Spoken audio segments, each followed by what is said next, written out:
Soy educadora social, especialista en violencia de género y he impartido, entre otras formaciones, bueno, a Policía Nacional, a Fiscalía, y yo creo que la parte que más me apasiona es que he impartido talleres de prevención y detección precoz de violencia de género y sexual a más de 100.000 chicos y chicas por todo el país. Y creo que iniciativas como esta ponen un claro ejemplo, que siempre se decía que no se nace con un libro debajo del brazo para ser padre o madre, pero sí hay muchos libros, sí hay muchos profesionales que nos van enseñando cómo educar.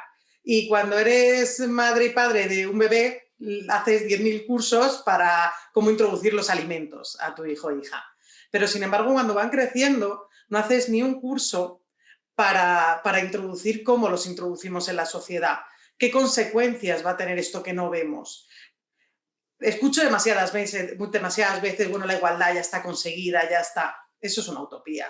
Es imposible alcanzar la igualdad real mientras sigamos educando a chicos y chicas, a niños y niñas de forma tan diferente, tan opuesta. Pero tenemos una responsabilidad muy importante, que es educar a la generación que sí que debe conseguirlo. No podemos permitirnos que las siguientes generaciones sigan sufriendo todas las violencias que el machismo nos inocula. ¿Cómo tenemos que hacer eso? Es que aquí es cuando cambia el cuento. Es que ha cambiado la manera de educar, ha cambiado la manera de educar en la familia, incluso educar en la docencia. Igual, ahora la clave no está tanto en transmitir el qué aprender, sino el cómo aprenderlo, el qué interiorizar y qué no. La inteligencia emocional, la mentalidad crítica y poder enseñar a qué contenido, qué sociedad de la que les rodea necesita interiorizar para poder ser feliz, es algo mucho más complejo de lo que creemos. Ese dibujo que hacemos de lo que significa ser un chico y de lo que significa ser una chica nos influye mucho más de lo que creemos. Y ahí es donde quería ver la revista Science, hasta qué punto te influía. A mí me encanta preguntarle a los chavales y las chavalas qué es la autoestima, porque lo tenemos todos como muy, nos tiramos media vida intentando repararla, también es cierto, pero me encanta cuando te dicen que es el motor o la gasolina que te hará enfrentarte a tus sueños o que te hará saber, ¿no? Cuando me dijo una chica, es la certeza de que a cada examen que me presento va a acabar en mi carrera de medicina. Es cierto, es esa energía que nos hace saber lo que merecemos, saber lo que queremos. El problema y el gran peligro del machismo es que nos construye autoestimas diferentes, nos enseña diferente. Sí, es muy fácil de observar a tu alrededor. La autoestima se construye de una manera, no es tan auto como la palabra nos quiere hacer creer. Se construye básicamente los cimientos hasta los 6 años con la gente de tu entorno y lo que opina de ti. La gente de tu entorno hasta los 6 años pues es tu familia, tu abuela, tu escuela. Cuando una actitud se valora, se premia, tú sigues repitiendo esa actitud. A ti ese refuerzo positivo te hace feliz y sigues repitiendo esa conducta hasta interiorizarla en tu personalidad. Todas las cualidades que se valoran sobre él mismo dependen de su personalidad. Él es el único que decide si corre más, si corre menos, si es más fuerte, si es valiente, si es divertido. Es parte de su personalidad. ¿Cuál es el problema? ¿Qué se le dice a una niña? Eres dulce, eres buena, eres guapa. Todas las cualidades son externas. Se nos construye una autoestima externa. ¿A quién beneficia que yo sea guapa, dulce? A ti que me estás viendo o escuchando. Yo con no tener espejos en mi casa voy bien. Claro, ¿cuál es el peligro de educar en esta autoestima externa? De que todas las cualidades que se refuerzan y que vas creyendo que es lo mejor de ti dependen de una tercera persona. Pues que mientras es tu madre, tu padre o tu mejor amiga, todo va bien. Pero ¿y cuándo no? Dejar tu opinión sobre ti misma en manos de otras personas te hace totalmente vulnerable. Toda mujer educada en el machismo está predispuesta a sufrir violencia de género sexual. Todas las mujeres tenemos una autoestima cogida con palillos, que da igual lo que te prepare, lo buena profesional que sea, que un día tu jefe te dice, madre mía, no, esperaba más de ti en este proyecto, y tú te vas a tu casa pensando que eres la peor trabajadora del mundo. Que sí, que ese síndrome de la impostora que hablan en las grandes empresas, por desgracia, viene de serie. Y esa es la clave. Para educar en igualdad es la clave una autoestima interna. Y desarrollar todas las inteligencias por igual. Tenemos 8 tipos de inteligencias diferentes. Nadie es tonto en todo. Y el sistema educativo tiene que conocer esas 8 tipos de inteligencias. No se nos da. ¿Cómo queremos alcanzar la igualdad real si ven dibujos diferentes, escuchan música diferente, juegan a juguetes diferentes, juegan a videojuegos diferentes, ven todo diferente. ¿De verdad creemos que cuando lleguen adultos van a ser iguales? No es cierto, porque no es azar que siga habiendo tan pocas mujeres en las ingenierías, y no es azar que las carreras de magisterio o de enfermería estén plagadas de mujeres. Eso va condicionando qué valemos, qué queremos ser y cómo nos queremos construir. Y cuando llega la adolescencia, es cuando ese estereotipo de género revienta.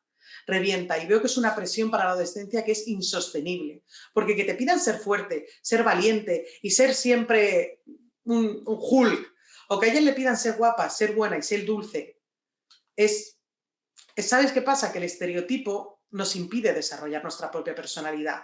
Nos pasamos toda la vida intentando ser lo que se espera de nosotros. El peligro de ese rosa y azul es que se olvida de la inmensa mayoría de los colores. Todos en esta sociedad tratamos de ocultar el 50% de nuestra personalidad. Construimos una autoestima totalmente sesgada, porque si un niño es emocional, es cariñoso y dulce, que spoiler, lo son todos, y si habéis tenido bebés, lo sabéis, van limitando esa personalidad hasta acabar creyendo que es un defecto. Y sin embargo, con las niñas que son fuertes, valientes, aventureras y se suben a todo lo que ven, que también son todas cuando tienen 1 año o 2, van creyendo, mira, yo no sé si os habéis dado cuenta, pero yo hablo un montón, ¿vale? Hablo mucho. Entonces, claro, cuando yo era pequeña no me decían nunca, hostia, qué dotes de liderazgo tiene, madre mía, qué habilidades comunicativas. No, es que no te callas ni debajo del agua, es que eres una charlatana. Es que si yo convencía a mis amigos para jugar a algo, no iba a ser presidenta del gobierno, es que era una marimandona. Ese trabajo emocional, ese trabajo crítico, nos toca hacerlo a nosotros y a nosotras, no exigírselo al resto. Porque nos sale, porque cuando una niña es súper divertida es una payasa. Y cuando un niño es muy tierno, es una amenaza. Y eso es algo que sigue arrastrando en el día a día. Hay un cuestionario que hago en muchas ocasiones cuando hago una conferencia, y una de las preguntas es, ¿alguna vez te has sentido mal o inferior por no encajar en el estereotipo existente? El 66,67% de las chicas se ha sentido mal por no encajar en ese estereotipo, pero el 79% de los chicos nunca se lo ha preguntado. No se siente inferior. Claro, ahí tiene mucho que ver, porque cuando eres chico tienes muchas habilidades personales. Está claro que a lo mejor no eres el líder, pero a lo mejor eres el deportista o el gracioso o el inteligente o el que más corre o el mejor defensa. Hay un abanico de opciones. Pero cuando no eres chica, si no eres la guapa que te toca, la empollona, la fea, la gorda, Claro, toda esa presión únicamente en el cuerpo hace que en la adolescencia primero se disparen, que ha crecido un 70% la ansiedad y la depresión en la adolescencia, los trastornos de alimentación, pero veremos que va mucho más allá. Hay una parte del monólogo que ahora comentaré que me parece muy, muy explícito, pero cuando hablamos de violencia machista, el cerebro se nos va a violencia de género y sexual. Son los principales, fundamentales, pero el machismo es un desequilibrio de poder. Es cuando una persona se cree superior a otra, es cuando un hombre se cree superior a otra y mete esa presión. Y las violencias van mucho más allá. 1 de cada 3 mujeres sufre violencia de género. Se denuncia una violación cada 4 horas, pero solo se denuncian entre un 18 y un 20% de las violaciones. Pero 1 de cada 4 menores sufre bullying y 1 de cada 5 menores sufre abuso sexual infantil. Y esa es la radiografía de nuestra sociedad, nos guste o no nos guste. Por eso es tan importante educar en igualdad, porque la desigualdad es la base del racismo, de la LGTBI-fobia, del machismo, ya sea por miedo o por admiración, pero estamos en una sociedad en que premia la violencia, en que todas las películas que veis es a ver quién rompe más universos para acabar teniendo un guante con muchos colores. Tenemos que ser conscientes del valor social y el valor educativo que tiene cada película, cada canción. Puede ser que nos eduquen de forma tan diferente, tan opuesta, que ya a los 12, 13, 14 años, cuando llego a ellos, veamos diferente. Ante una misma imagen, la información que procese nuestro cerebro sea diferente. Esa normalización de la violencia es mucho más peligroso y creo que es la clave para educar en igualdad. Tenemos que ser conscientes de que, por supuesto, tenemos que hacer un gran esfuerzo en la infancia, pero cuando llega la adolescencia hay una desigualdad mucho más violenta que ni siquiera percibimos, y porque esa desigualdad trae nuevas violencias que la familia y la escuela ni conocen. Y ahí, señoras y señores, es cuando irrumpe la pornografía. empiezan a ver porno a partir de los 8 años, a los 12 de forma habitual. Un porno que básicamente es violencia extrema hacia las mujeres. Y ahí yo creo que es la delgada línea entre el machismo y la violencia. Entre el machismo social, ese que tenemos normalizado, pero que crea el caldo de cultivo perfecto para esa violencia. Y me di cuenta de que todas las preguntas que me hacía tenía la misma respuesta, que la culpa era mía. Y eso es un gran peligro del machismo. Invisibiliza, normaliza. Este machismo crea la coartada perfecta para que el maltratador pueda justificar todos sus actos. Y la inmensa mayoría de mujeres se lo guardan en silencio. Y cuando me especialicé y vi que a lo mejor la culpa no era solo mía, que a lo mejor hay toda una sociedad que invisibiliza esto, que no quiere ver las consecuencias que tiene, que lo normaliza y le culpa de forma indirecta a las chicas una y otra vez. Porque tenemos que ser conscientes de que puedes poner la televisión y cuando ves que abusan de una chica en una fiesta, decir, pues tú qué hacías solas a las 5 de la mañana bebiendo. Son frases que tenemos súper normalizadas, que yo nunca se la había contado ni a mis mejores amigos, y tengo amigos increíbles, porque si en una cena salía, madre mía, si es que las tías, es que no sabéis, a mí me ha jodido la vida, yo conozco de una, hay muchas denuncias falsas, ¿no? Las mujeres, ya no lo iba a contar. ¿Por qué? Porque no me iban a creer. Lo que me veo es muchas chicas llorar. Cuando yo les pregunto, después de que me abracen llorando y me cuenten cosas horribles, ¿pero tú se lo has contado a tus padres? ¿Tú lo has dicho en la escuela? No. La inmensa mayoría, su respuesta es no. ¿Y sabéis por qué? Claro, yo les digo, bueno, no te preocupes porque nadie sabe, yo no sé de qué familia vienen, a lo mejor reproducen esa violencia, pero es que da igual, porque a lo mejor si no es tu familia, es la psicopedagoga del centro, y si no, servicios sociales, y si no, siempre va a haber gente dispuesta a ayudarte. Y me dice, no, si mis padres son maravillosos, pero es que yo no puedo contarles esto. La vergüenza y la culpa sigue barnizándolo todo, y que tantas chicas sigan sufriendo y no lo cuenten por no decepcionar. Creo que es algo que como educadores y familia no nos podemos permitir. Y la violencia contra las mujeres es algo que en casa tiene que hablarse. Tiene que hablarse porque tenemos que medir esos comentarios. Y otro dato devastador que nos da es que el 84,1% nunca ha buscado ayuda profesional para recuperarse. Porque hay algo mucho, mucho peor que sufrir cada paliza, cada violación y cada insulto humillante que me dio.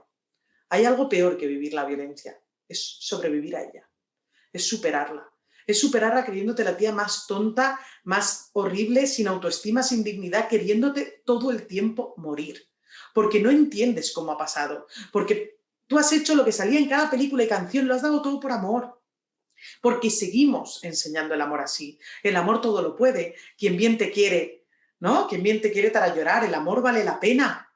El amor vale la pena, ¿y por qué vale la pena y no la alegría?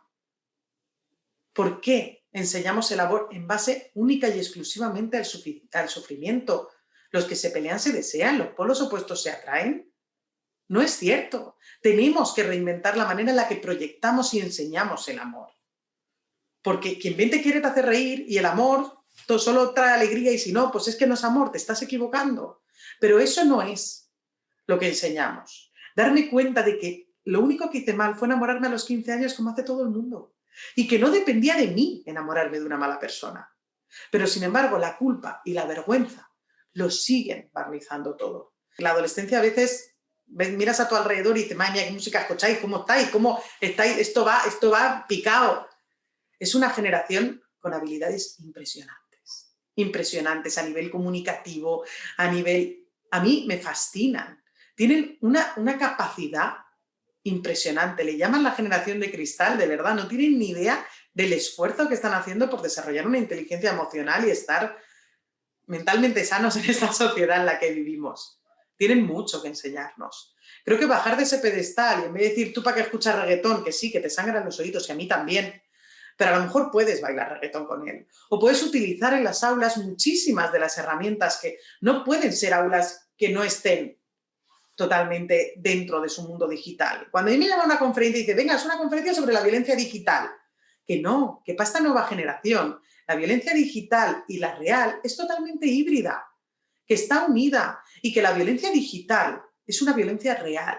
Porque cuando te convencen para que mandes una foto o te quitan alguna foto o hacen un montaje con tu cara y una chica desnuda y te amenazan con pasarlo por todo el instituto, esa ansiedad, esa falta de sueño, ese dolor es real. No podemos creer que eso es una violencia de segunda. Tenemos que darles herramientas para poder gestionar eso. Y tenemos que utilizar sus medios. Y que en las aulas empieza a entrar TikTok, empieza a estar Instagram, empieza a entrar su música y empieza a entrar su cine. Y a partir de ahí generemos esa base de confianza para poder darle la vuelta y trabajarla con los valores necesarios. Es verdad que la igualdad se tiene que trabajar desde la infancia. Y hay muchísimas herramientas para trabajarlas. Yo, por ejemplo, ahí tengo Arturo y Clementina, que es mi libro favorito. Es un cuento infantil que trabaja la violencia de género de una manera maravillosa. Pero algunas claves de cómo educar en igualdad real, yo creo que primero tienes que ser conscientes del estereotipo existente. Tienes que ser consciente de que, te guste o no, nos hemos educado en una sociedad machista y reproducimos eso. Para que el machismo sea tan difícil de exterminar, hace dos cosas muy bien. La primera es que es invisible, es cultural, necesita un gran esfuerzo crítico y un gran trabajo propio para ir extirpándote poco a poco ese machismo. Y la segunda es ese estereotipo de género. Educar a chicos y chicas de forma tan diferente. No podemos limitar la mitad de oportunidades, no podemos limitar la mitad de habilidades y potencialidades que puede tener nuestro hijo o hija. Y aprender cómo es él o ella en primera persona. Porque es que desde antes de nacer, desde el momento de la ecografía, ya te dicen si el niño o niña, haces un dibujo de lo que será. Y en muchas ocasiones, cuando los chavales de 8, 9, 10 años me dicen, es que mis padres no me conocen, no saben cómo soy. ¿Hasta qué punto ese dibujo nos limita? ¿Hasta qué punto ese dibujo proyecta lo que queremos que sean y dejamos de conocer lo que son? Yo creo que en casa y en las aulas es el gran lugar donde tenemos que dar las opciones que la sociedad les oculta. Que sí, que está claro que no vamos a cambiar la sociedad ni en un año ni en 10, pero sí podemos crear el entorno en el que puedan desarrollarse al máximo, potenciar esas habilidades que la sociedad les niega, construir una autoestima interna basada en cualidades propias que dependa de ellos. Es algo fundamental. Claro que son inteligentes y tiernos y dulces y valientes y todos y todas. Porque el peligro de decirle 10 veces a una niña lo bonita y lo guapa que es y solo una, lo fuerte o lo inteligente, es que puede crecer creyendo que su valor, su principal valor es ser guapa. Despertar una mentalidad crítica me parece el único antídoto, de verdad, despertar una mentalidad crítica y eso es ser muy pesada. Eso es despertar una mentalidad crítica, que piensen, que se cuestionen la sociedad que les rodea, que no cojan el primer mensaje que les viene. Ese es un antídoto real para poder desarrollarse y poder enfrentarse a los peligros que tiene esta sociedad. Y después, hacerles conscientes del dolor ajeno. Hacerles conscientes de que hay gente, mucha gente en el mundo que sufre y que tenemos mucha suerte. Y yo, a mí, que me han pegado, me han maltratado y he estado muy cerca, a punto de morirme y he querido morirme muchas veces más, tengo suerte. Tengo suerte en que me hayan maltratado aquí, no en Afganistán. Tengo suerte de muchas cosas. Y nuestro afán de protección en muchas ocasiones nos tiende a evitar eso. Cuando hay una persona en la calle que pide o que está ahí tirada y no tiene dónde vivir, tendemos a evitarle esa imagen. Hacerles conscientes del dolor ajeno.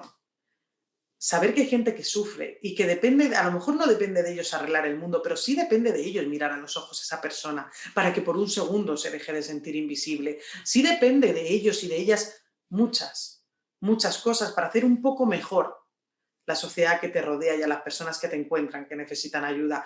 Ese es el mejor antídoto, el mejor. Porque cuando sabes lo que los demás sufren, cuando sabes lo que en el mundo la gente sufre, trabajas mucho para evitar todo sufrimiento. Y me parece que es algo muy, muy importante, porque inoculando la igualdad real en nuestros hijos e hijas, no solo conseguiremos que sean más libres y más felices, es que los vamos a hacer mejores personas. Y yo creo que al final es uno de nuestros principales objetivos, como tanto en la docencia como en la familia. Así que muchísimas gracias y ahora contesto a todas las preguntas que queráis. Ha sido un placer. es muy importante que para erradicar la violencia de género seamos conscientes que la clave no la tiene la víctima, la tiene la sociedad, la tiene su entorno directo, porque la víctima es la última persona en darse cuenta. Al final el maltratador con su manipulación te pone una venda en la que tú acabas normalizando cosas que después te parecen aberraciones, pero que tu entorno sí puede verlo. Entonces, cuando ves que ya no vas con las amistades de siempre, que ha dejado sus aficiones, que no se viste ya con la misma ropa, que siempre está pendiente del teléfono. Un indicador bastante ya llamativo es cuando, por ejemplo, una norma básica, pues cuando estamos comiendo, cenando, el móvil no se toca porque estamos en familia y ves que llama y ella le da un sobresalto y lo coge y se va. Se va sabiendo que puedes castigarla porque eso no se hace. Su cerebro ya ha aprendido que la consecuencia de no coger el teléfono es más grave que cualquier cosa que vaya a pasar en tu casa. Eso ya es un indicador claro. Cuando ves que pasa mucho tiempo llorando o que te miente por estar con esa persona. Para poder, hay varias guías muy buenas, hay una guía muy buena de la Junta de Andalucía, del novio de mi hija la maltrata, ¿qué hago? Ponéis eso y ya se descarga en PDF en la que te dan pautas de cómo ir bajando esa venda. Ojalá existiera una frase mágica, ojalá existiera una frase mágica y dijera, tú le dices a tu hija eso y se da cuenta de todo y rompe con él y ya no lo llama nunca más. Pero no, es mucho más difícil que eso. Lo que sí recomiendo es que os centréis sobre todo en ella. O sea, no es que mira cómo es, cómo te trata, es que no ves que te trata, no. Es que tú no eres igual de feliz, es que tú antes sonrías mucho más, es que algo te pasa y no me lo quieres contar. ¿Por qué? Porque el maltratador no es un violento que se le pueda ver venir. Es un manipulador, un chantajista y un victimista profesional. Utiliza muchísimo la pena para conseguir que la víctima acabe haciendo lo que quiera. Y lo más fácil es, mira a tus padres que ni me conocen y ya me están juzgando y no me dejan subir a tu casa y están en nuestra contra y tu hija va a ser la próxima Romeo y Julieta. Entonces es importante centrarse en su felicidad y sobre todo yo creo que el maltratador te mete en un teatro en el que el amor, la felicidad es lo que él te cuenta, pero es un teatro muy barato. Entonces mostrarle lo que es, recordarle lo que es ser feliz realmente. Yo cuando viene una familia, imagínate la situación, totalmente destrozados, porque al final la familia, la impotencia de ver cómo tu hija se está hundiendo y no puedes hacer nada es devastadora. Y una de las primeras frases que digo es, bueno, aquí va a celebrar cumpleaños sorpresa hasta la bisabuela. Sí, porque si hay algo que los maltratadores no pueden evitar es estropear todos los momentos especiales. Cumpleaños, Nochevieja, fin de curso, alguna bronca. Se sacará de la manga para que no vayas o vayas llorando. ¿Qué vamos a hacer?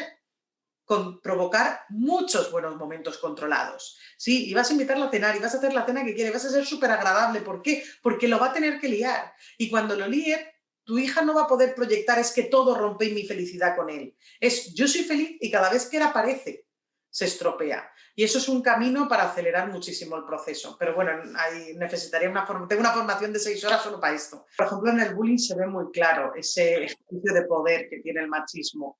Y para las víctimas, las secuelas psicológicas cuando sufres bullying es, es un poco extraño, pero son casi más graves las secuelas generadas por las personas que callan, por personas que tú creías que eran tus amigos o que te trataban bien y de repente se ríen de una burla de alguien, esa desilusión y ese dolor es mucho más grande en muchas ocasiones que el que te insulta. O sea, ese silencio yo creo que es, como dice la compañera, el gran reto. Y para eso hay que trabajar muchísimas dinámicas de grupo dentro de las aulas. O sea, la inteligencia emocional y la educación en igualdad tiene que entrar de forma transversal, pero de forma real. Generar dinámicas de cohesión de grupo. Hay miles de dinámicas para cohesionar grupos y generar un entorno en la que la persona que agrede no tenga ninguna recompensa. Para eso es cierto que los centros educativos tienen que empezar a ser implacables con el bullying, implacables con esas humillaciones y desprecios. Pero sobre todo también trabajar con el silencio alrededor de ese insulto, porque genera ese daño y esa total soledad de la víctima. Y para eso yo creo que son muchas dinámicas de grupo, muchas actividades para afianzar las relaciones sociales, muchos cambios de grupo, muchas conocerse como son, más allá de las etiquetas, porque por desgracia vivimos una sociedad totalmente acostumbrada a poner etiquetas a todos y olvidar todo lo que hay detrás de esa etiqueta. Y en el colegio eso se vuelve un peso insoportable. Porque si eres la empollona, eres la empollona, si eres el chulo, y si eres la fea, eres la fea. No, necesitamos generar dinámicas dentro del aula porque la responsabilidad es de los adultos para que esas etiquetas desaparezcan y conozcan a la persona de detrás y vean ese dolor. Yo creo que entonces se convertirá. Eso no es amor, 30 retos, trabajar la igualdad. Básicamente es eso. Yo no puedo, no me dejan aún cambiar la ley educativa, pero sí puedo generar la asignatura que haría para trabajar la igualdad. Y son fichas y actividades para trabajar tanto la autoestima como el bullying, como la diversidad sexual, la violencia de género y todo eso que al final genera mucho dolor en esta sociedad.